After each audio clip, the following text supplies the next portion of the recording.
paracetamol. Without the fever, if you take a paracetamol, then it's only going to cause you side effects when everything is going on smooth. Only if you have a problem, you need a solution. In the West, women were not treated on par with men.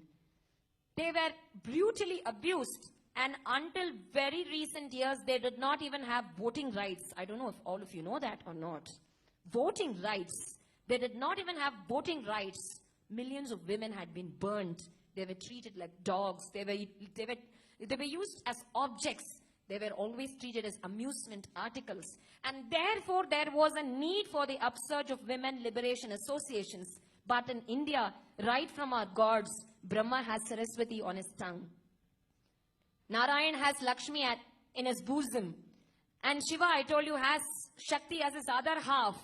Where is the need for the Women's Liberation Association if we can follow the ancient Vedic Indian culture?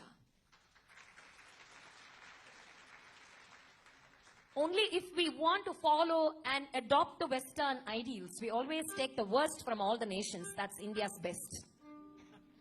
We always want to take, every nation has its own good and bad. We always have that beautiful idea, concept of taking the worst from all the nations and present the worst of ourselves. When we have everything in ourselves, we don't know to glorify ourselves. That is the weakness of Indians. We have so much in us. We have so much of treasure in us. We Navayugastri, present generation women, Gen Y, what we would prefer to call. We just have our husbands' names after our names, like Vishaka Hari or Meenakshi Srinivasan or Vanita Siddhartha, whatever it is. We just have our husband's name after our name. But you know, our lords had their names after their wives' names. Gauri Shankar, Lakshmi Narayan, Sita Ram, Janaki Vallabh. Just, that is the truth. Uma Maheshwar, you name him. Radha Krishnan. You name any god. They went a step further. They went a step ahead. They had so much of reverence for women. And we are trying to bring it down more and more and more. So the problem is not only with the other gender, it's with the women also. So it calls for a synthesis of both the gender to behave well so that they would respect us well. Real beauty lies in dignity and decorum, and not in ridicule and derision.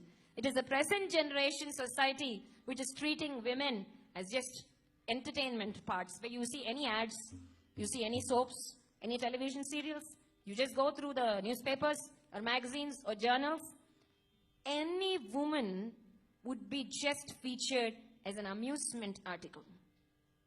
And that is not beauty. Think it's beauty. Real beauty does not come from that. It comes from dignity, rights versus reverence. You always lock up gold in your bureau. You don't do that to stainless steel.